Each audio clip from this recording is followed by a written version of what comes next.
دوستو، استقبال ہے آپ کا ہمارے یوٹیوب چینل نوری سفلی عملیات پر۔ آج ہم دوستو بات کریں گے کیا جنات عاشق ہوتے ہیں، کیا جنات شادی کرتے ہیں یا جنات سے شادی ہو سکتی ہے۔ تو آج یہ ٹاپک بہت اہم ہے۔ بہت سے لوگ سوال کرتے ہیں کیا جنات کسی پہ عاشق بھی ہو سکتے ہیں، کیا جنات کسی سے شادی بھی کر سکتے ہیں، یا ایسے ہی کیا پریاں کسی انسان سے شادی کر سکتی ہے۔ تو اس کی کیا وجہ ہے، کیا حقیقت ہے، اور ماہرین کیا کہتے ہیں، جو اس فیلڈ کے فن عملیات کے ماہرین ہیں ان کی سلسلے میں کیا رائے ہے، اور میں اپنی کیا رائے رکھتا ہوں آپ حضرات کے سامنے پوری تفصیل کے ساتھ بات کروں گا۔ تو دوستو ویڈیو کو شروع کر لیتے ہیں، لیکن اس سے پہلے اگر آپ ہمارے چینل پر نئے ہیں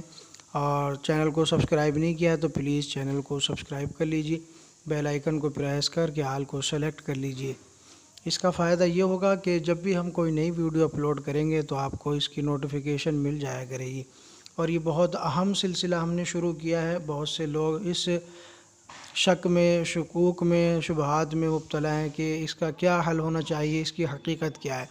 تو دوستو اگر ہم بات کریں پہلے اس کی اناٹومی اور فزیالوجی کی، تو اگر ہم اس کی بنیاد کو دیکھیں تو جس طرح انسان ایک آزاد مخلوق ہے، اسی طرح جنات بھی ایک آزاد مخلوق ہے۔ جس طرح جنات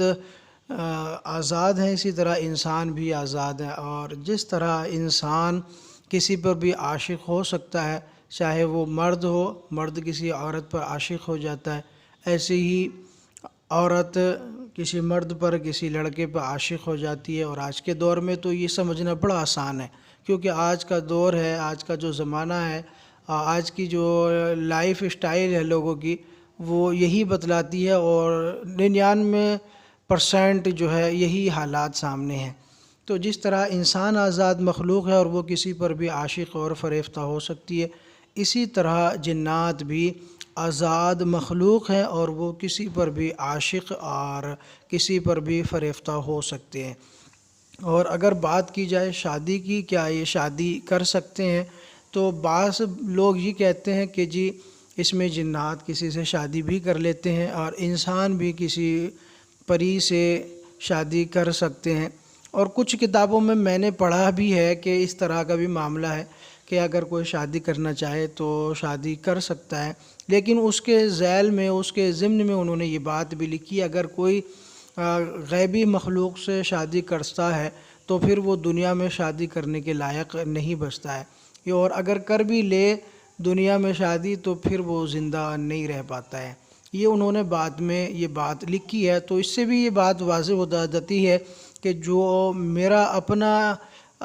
اتفاق ہے، جو میری اپنی رائے ہے وہ یہی ہے۔ میں بھی یہ کہوں گا، ماہرین کا بھی یہی کہنا ہے کہ آپس میں شادی نہیں ہو سکتی ہے، نہ انسان کسی جناتنی سے، جنیہ سے، ڈائن سے، چڑیل سے شادی کر سکتا ہے یا سیکس کر سکتا ہے، اور نہ ہی کوئی جو ہے جنات کسی انسان سے، کسی عورت سے سیکس کر سکتا ہے، صحبت کر سکتا ہے۔ تو میری رائے بالکل اس کے موافق ہے کہ ایسا نہیں ہوتا کہ جو ہے شادی وغیرہ ہو۔ ہاں، جہاں تک بات عشق کی ہے، فریفتگی کی ہے، تو یہ ممکن ہے۔ اور اس کی ایک چھوٹی سی وضاحت اس بات سے بھی ملتی ہے کہ نبی پاک صلی اللہ علیہ وسلم کا فرمان ہے کہ جب کوئی قضائے حاجت کے لیے جائے یا کسی بیاباں جگہ پر جائے یا کسی گندی جگہ پر جائے، خاص طور سے استنجا وغیرہ کے لیے، پاکی کے لیے، تو ایسی جگہ جو ہے داخل ہونا چاہیے دعا پڑھ کے۔ جیسے کوئی قضائے حاجت کے لیے چلا جائے، ٹوائلٹ کے لیے جائے، تو اس سے پہلے نبی کا فرمان ہے کہ دعا پڑھیں، اللہم انی اعوذ بک من الخبث والخبائث، کیونکہ ایسی جگہ پر جنات رہتے ہیں۔ ویسے تو جنات پوری دنیا میں پھیلے ہوئے ہیں، لیکن کثرت سے جو ان کا ہجوم ملتا ہے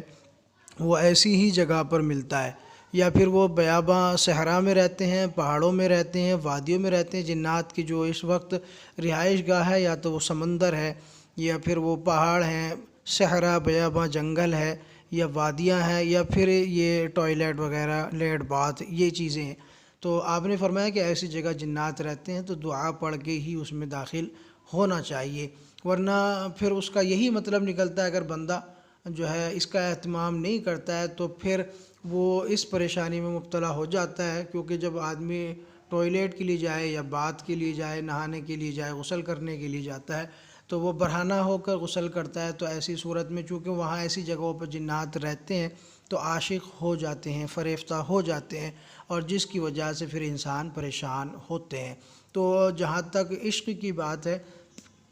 تو جنات فریفتہ ہو جاتے ہیں انسانوں پر،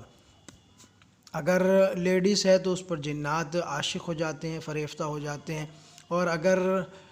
انسان مرد ہے تو پھر ان پر بعض مرتبہ جنیاں، ڈائن، چڑیلیں، جن کو ہم پری بھی کہہ سکتے ہیں، یہ چیزیں ان پر پھر عاشق ہو جاتی ہیں۔ تو ان چیزوں کا اہتمام بہت ضروری ہے اور ان سے بچنا بھی ضروری ہے۔ نبی کے فرمان کے مطابق ایسی جگہ جب جائیں تو دعا پڑھ کر جانا چاہیے، خاص طور سے اسی لیے آپ نے فرمایا اللہم انی اعوذ بک من الخبث والخبائث۔ تو ان چیزوں سے بچنا چاہیے۔ جنات عاشق ہو جاتے ہیں، ہاں جہاں تک بات ہے ان سے نکاح کی، ان کے شادی کی، تو ماہرین کا یہی کہنا ہے کہ ان سے شادی نہیں ہوتی۔ ہاں عشق کی بات ہے، وہ فریفتہ ہو جاتے ہیں، عاشق ہو جاتے ہیں، اور یہ بات مسلم ہے۔ آپ مریضوں کو دیکھتے ہیں، اگر آپ معالج ہیں تو آپ کو اس کا بظاہر پتہ لگ جاتا ہے کہ جب ان پر حاضری کرتے ہیں مریضوں پر آسیب کی تو پھر وہ حاضر ہو کے یہی کہتے ہیں کہ میں اس پر فریفتہ ہو گیا ہوں، میں اس پر عاشق ہو گیا ہوں اور میں اس کو چھوڑ کر جانے والا نہیں ہوں، میرا دل اس پر آ گیا ہے تو میں اب اس کو چھوڑنا نہیں چاہتا۔ تو جب حاضری کرتے ہیں تو آصف اس طرح کی باتیں کرتا ہے، اور اس کے کیا سمٹمز ہوتے ہیں، کیا علامات ہوتی ہیں، کیا نشانیاں ہوتی ہیں، انشاءاللہ ترتیب وار ہم آپ کے سامنے یہ بیان کریں گے۔ یہ ایک پورا سلسلہ ہم نے یہ شروع کیا ہے اور انشاءاللہ اس پر باضابطہ طریقے سے ہم جو ہے ویڈیوز کلپس بنائیں گے۔ تو آج کی یہ جو ویڈیو تھی، چونکہ عشق کا تعلق جو ہے انسان کی دماغی قوت سے ہوتا ہے اور وہ دماغ پر اپنا کنٹرول انسان کے کر لیتے ہیں اور پھر اس کے ذریعے سے ہی وہ مریض کو پریشانی میں مبتلا کرتے ہیں۔ عشق میں سب سے زیادہ جو تأثر ہوتا ہے وہ دماغ پر ہوتا ہے انسان کے، اور انسان دماغی طور سے پھر پریشان ہو جاتا ہے، الجھنوں میں رہتا ہے، روتا ہے، غمگین ہوتا ہے، سست رہتا ہے، سوتا ہے اور ایک جگہ بیٹھ کے سوچتا رہتا ہے۔ تو یہ کیفیات اس کے اندر ہوتی ہیں جس پر جنات عاشق ہو جاتے ہیں۔ تو کبھی رونا، کبھی ہنسنا، یہ چیزیں، یہ سمٹمز، یہ علامات، یہ نشانیاں جو ایسے مریضوں کے اندر موجود ہوتی ہیں۔ تو دوستو اس کی جو علامات ہیں، جو نشانیاں ہیں، انشاءاللہ ترتیب وار ہم آپ کے سامنے پیش کریں گے اور دوسری کلپ اس کی جو ہے انشاءاللہ کل آپ کے سامنے پیش کر دیں گے۔ تو امید ہے ویڈیو پسند آئی ہو تو لائک کریں، شیئر کریں، چینل کو سبسکرائب نہیں کیا تو چینل کو سبسکرائب ضرور کر لیا کریں۔